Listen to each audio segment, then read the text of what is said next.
ياسين.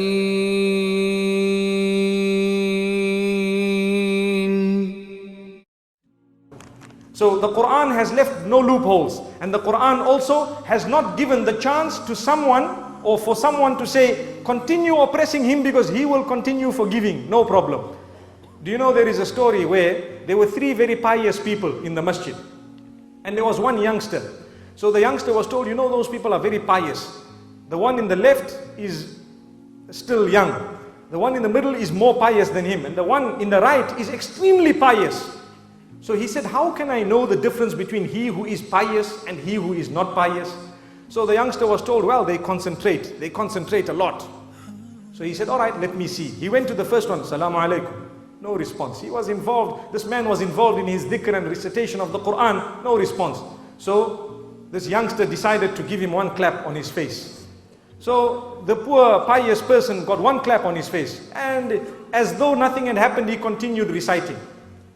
Now the man says, yes, truly these people are pious. And the sign of it is that they don't even notice what goes on around them. Let me go and see the one who is more pious than him. So he moved slightly to the right, and he greeted again, no response. He gave this man one solid clap. The man got up and says, is your hand okay, brother?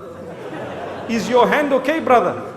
So this man was shocked to say, he is not conscious of what happened to him, but he is conscious of the pain that came on my hand. Allahu Akbar. Look at how pious he is. So now this is obviously teaching people how to forgive, isn't it? They didn't even discuss that it was a sin.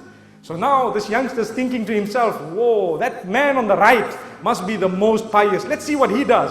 He went, he greeted him, again no response. He gave him one solid clap. That man got up and gave the youngster two claps.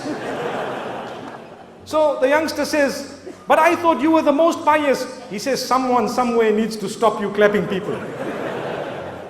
So this is why we need to study in Islam. We need to look at what is the best remedy for that particular situation. Sometimes you can forgive people, but if you continue forgiving them, who's going to stop that oppression? This is why the hadith says that if you do not stop an oppressor from oppressing others, then chaos will overtake the whole community, and then you will make dua to Allah subhanahu wa ta'ala and He won't respond, because you will be collectively guilty of having allowed an oppressor to keep on oppressing or keeping on oppressing the rest of the people. So it's important that we balance it as we have been taught. May Allah subhanahu wa ta'ala grant that to us.